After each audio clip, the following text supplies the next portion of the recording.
Hello and welcome from my little space here in Vienna. My name is Louisa. I'm a literature student and writer.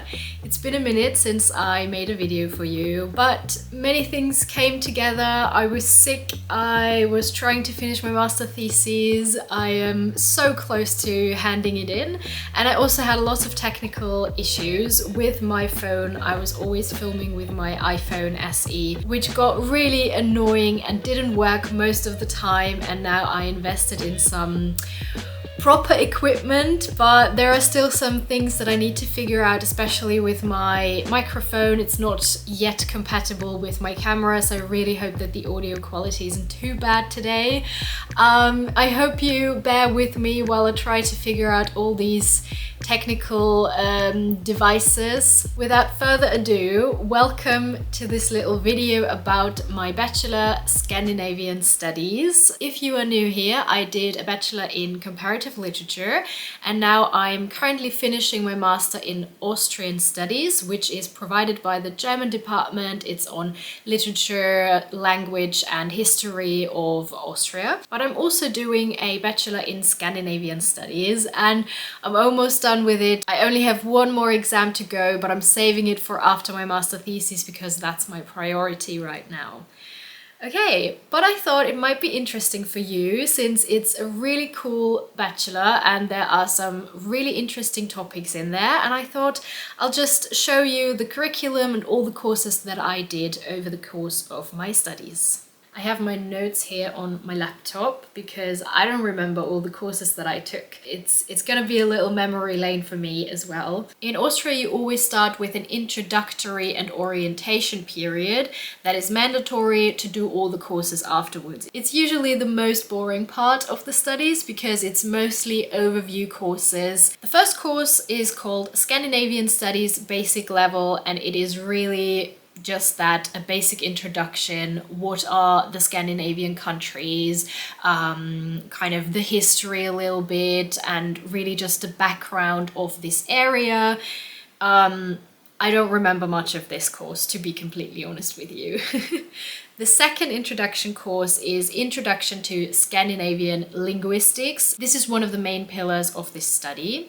And the third course, let me see, it was called Introduction to Scandinavian Literature and Cultural Studies, which would be another big part of this study. Just really brief and surface level, just to get an idea of what the study contains. I'm not the biggest fan of these introduction courses. I did quite a lot of them because I started with English and American Studies, where I did all the introduction courses, comparative literature, and then Scandinavian Studies again, and it was very similar, but you have to get over these first few courses. The next module contains all of these basic topics, but more in depth. Within this module, there is one part for linguistics, and we had to do a pro-seminar and a lecture. The seminar was on dialects in Scandinavia. This is a part that I'm really interested in. I also love learning about dialects here in Austria, which is a part of my master's studies, so I really enjoyed that. And the lecture focused on sociolinguistics, so it dives into the relation between language and society. The next part of this module is also related to linguistics. We had classes in Old Norse studies, which was really difficult for me. It reminded me of my Latin days where you sit in front of a text and you just can't decipher it. So you have a lecture and a kind of a lecture tutorial sort of, where you learn how to read texts that are written in Old Norse and all of the language history behind that. Speaking of language history, that's another part of this module, and it is a full lecture and a tutorial on the history of the Scandinavian languages. And I'm not sure if you can grasp the gravity of this course. It is just such a vast subject, and I have tried this course before. I failed because I didn't study enough, and I have to do it again. And this is the last course that I still have to do. And you have to imagine, you are not just talking about a little bit of how language evolved and changed over the decades. You really have to learn every single change that happened in any of the Scandinavian languages. And by that I mean every single letter that ever changed, and that means all the phonetic changes, and then you get an example word and you have to find out I don't know, what it looked like 100 years ago, or vice versa, the other way around. I already managed to do the tutorial, but the big lecture exam is still waiting for me, and it's just, I think the problem with it is that it is so much material that you have to learn, and you really go into detail, and for a brain like mine it's really difficult to remember these things, because you not only have to remember all the changes, but you also have to understand them. Super excited to learn for this exam.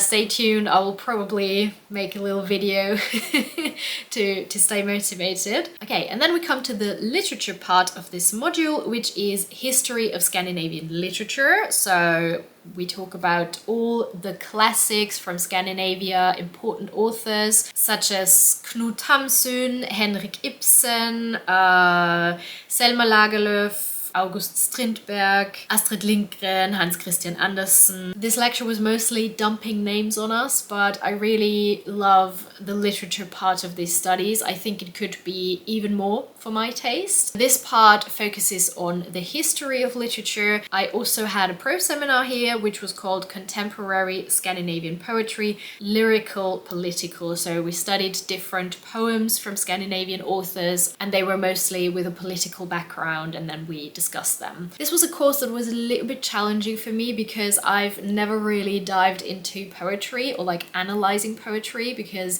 I think it's very different from analyzing prose literature. Once you have mastered all of these courses, and it didn't sound that much, but it actually is, especially because the courses itself have lots of credits. The introduction phase has 20 ECTS, and the second module that I mentioned, which is called Compulsory module, it's not very creative, has 38 credits. I must say that the ECTS system is a little bit flawed. I'm not gonna dive into this right now, but it doesn't always work that well. It really highly depends on the department, on how many ECTS you get, because initially the thought is that you get a certain amount of ECTS for the hours of workload that you need to put into that specific course. I think it can be a little bit random sometimes, but that's just the system we have here. One of the coolest modules is the language module, where you learn a Scandinavian language from zero. You technically get up to the level C1, and I must say these language courses are really intense, so you actually get a chance to learn the language pretty well. So you might ask, what are the Scandinavian languages that you can learn here? It's Danish, Swedish, Norwegian, and Icelandic. There are some other languages that you can do, but that's the next module. Let's stick to these 4 languages for now. I did Norwegian, and that's actually how I entered the Scandinavian Studies, because I did Norwegian as a module for my comparative literature bachelor. We have to do a language module there, and I chose Norwegian. So this was my first contact with the Scandinavian department, and I really fell in love with it. I met some amazing people, and this is the huge perk of the Scandinavian department, that it feels like a little family, because it's a very small department, so everyone knows everyone, and the language courses are, as I said, very intense. So the first semester we had 4 classes each week, so we saw each other so much, and it was the first time that I really felt like a student and had this kind of close friends group, which was really beautiful. And then I also decided to do the extracurriculum of the Scandinavian department. For my comparative literature bachelor, I needed around 60 ECTS from extracurricular, which you can put together from other studies, and I did a few courses from the Scandinavian department, and I loved it so much. And then I felt like now I've actually done quite a lot at the department. I could actually just register and do the whole thing. You go to the language course for 4 semesters, and then you are a pro in that language, technically. And the cool thing here is that it is not only a basic language course, but you learn a lot about the culture, and we always had native speakers as our teachers, and they always, you know, told us about life in Norway or in Scandinavia. The next module is also a language course. technically, because you can also avoid that. Let me explain. The idea is to learn one of the mainland languages, which would be Danish, Swedish, Norwegian, and one language that is a little bit further away from that, because these three mainland languages are quite close together. They are also able to understand each other, more or less. So if you choose Danish, for example, you can also do Icelandic as a second option. If you are picking Icelandic as your first language, then it is okay to do Danish or Swedish in the second module, which is not diving as deep as the first language that you pick. I think there was also a time where you could do Faroese, if I'm not mistaken, but that always depends on the tutors who are available at the time. Since I had chosen Norwegian, I was a little bit terrified of doing Icelandic. It's a little bit monstrous and terrifying. I decided not to go with Icelandic because there are some other options. The cool thing is that the Scandinavian department also includes the Baltic Sea region. So currently, you can also do a course in Lithuanian, which I didn't do, but I took a whole module on Baltic Sea region studies, which was really cool. One of my favorite parts of this whole study. That was worth 12 ECTS. I had an introduction lecture on the Baltic Sea region. What is this area? It's actually difficult to define, but we looked at it from different perspectives, such as historical and political and so on, and that was really cool. We also had a great professor who did this course. Then I had a pro seminar which was called Representations of the Baltic Sea region in Scandinavian literature. Great course. I picked a book, I forgot the name, but I read this book and analyzed how this region was portrayed in the book, which was really interesting. And the second pro seminar I had to do in this module was Heterotopias, in between spaces, places of longing. And in this pro seminar, we talked about islands, which was really cool. So we focused purely on the islands of the Baltic Sea region. I had a pretty cool topic. It was also a bit challenging because it wasn't easy to find proper resources.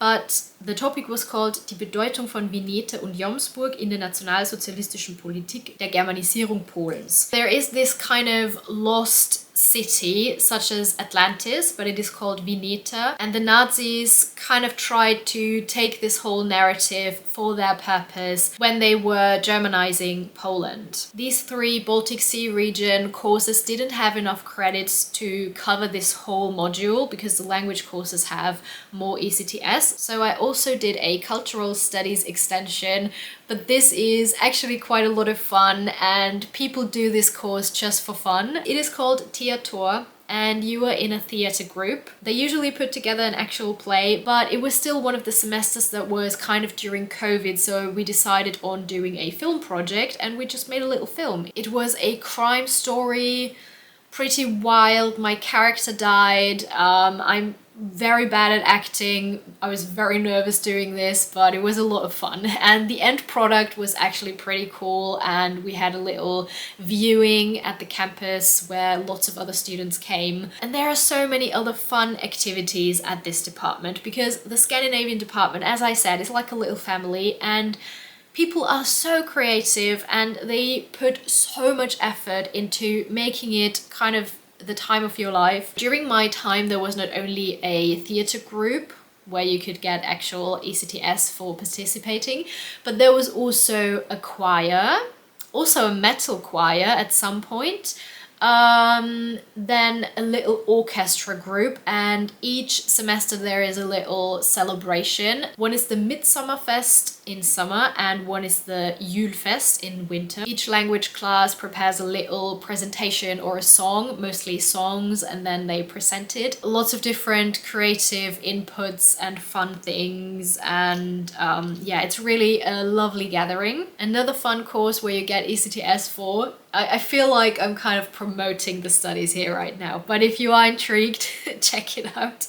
It's called SCAM, which is the Scandinavian Media Lab. Same with the theatre group, it is organized by students themselves. And for a period of time, me and a colleague did this little class, this media lab where we mostly produced articles for our newspaper, because I was also part of the newspaper team, which was a really cool experience as well. And we also, the podcast. Yeah, that was also part of the media lab there is this little podcast that the Scandinavian department has, and each person had to do a little podcast episode. Also, I think a social media post, lots of different things. I can show you the newspaper. I think I still have it. I don't remember the particular order. This was the first one. We also had different topics. This was called Am Seidenen Faden. That was the second one. Then we had this one. I don't remember all the topics that we had. Let me see. For this one we had a quote by Astrid Lindgren. Du bist verdreht, Madita. Du bist ganz bestimmt verdreht. That was cute. And the one before that, Behind the Mountains. And I think, this one was the last that I participated in. The topic here was Unlimited, or Grenzenlos in German. We had some pretty cool articles. This one is on some Sami protests in Norway, I believe. Most of the articles that we got were in German, a few also in some of the Scandinavian languages, and mostly written by students, but there were also a few professors who wrote something. This is from the trip to the Faroe Islands that some of the students did. So many cool things, and a friend of mine layouted it. I feel like I'm doing advertisement, but it was just such a cool project, and it really shows just how innovative this whole department is, and that it's not just, going to university and learning some stuff, but you are actually really diving deep and trying to have fun and learn something and be together with other students. And I almost forgot, I also had to write 2 theses. Each one was worth 7 ECTS, so in total that's 14. You can either pick Scandinavian linguistics, literature studies, or Old Norse studies. I was totally sure that I don't want to do Old Norse studies because I have no clue about that, and I'm not able to do a paper and read Old Norse texts. I can't do that, even after the course that I somehow passed. So I had to do Scandinavian linguistics, but that wasn't too bad after all, because it was a very interesting topic on minority languages in Scandinavia. And I wrote about Nynorsk. I remember I started my channel while writing my bachelor thesis here, and I talked about it a little bit. I wrote about the second written standard norm in Norway, because they have 2.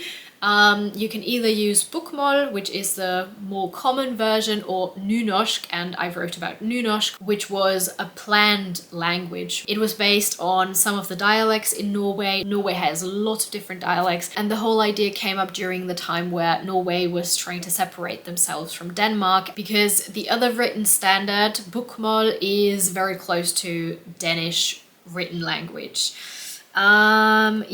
And then my second thesis I obviously did in literature, Scandinavian literature, and it is one of my favorite courses that I ever took. I made a video on it, but the audio quality is extremely poor, so maybe one day I will refilm this whole topic. It was on water in Scandinavian literature, and I worked on a book. I also can't remember the title, but it was really cool because the way water was portrayed in this book was so interesting. I loved the story. The title of my thesis was Zwischen Leben und Tod, die Poetik des Wassers in Ture Quävens eisiges Land. It's a fictional story set in 1293 where the Vikings came to Greenland. It's written like a saga, so there are different episodes where the story kind of builds up and gets more intense, and the characters go through pretty devastating things. And the way water plays a role in this book is pretty beautifully made and very interesting to me. So that was that. There is also a big chunk of ECTS that you have to do as extracurriculum. Also 60 ECTS, the same amount that I had to do for my comparative literature bachelor, but I could transfer lots of credits from my previous courses. So that was a little insight on my Scandinavian studies. I hope it was interesting for you. If there is a particular course that stood out to you, please let me know. I can do a separate video maybe. And I would love to hear if you read Scandinavian literature, if that is something that you're interested in. Maybe you have some recommendations for me. Thank you so much for watching. if this is something you are interested in. I also did a similar video on my comparative literature bachelor. Now it is time to rest my voice. I'm still a little bit sick, and to finish my tea. I hope you have a beautiful springtime. If you have a spare coin, you can also support me financially over on my Ko-fi account. It is linked down below, but you can also support me so much via just watching my video, leaving a like or subscribe. You know how it works, and I'll see you in my next video. Goodbye. Scandinavian literature. The next model, no results found. Cool. Thank you.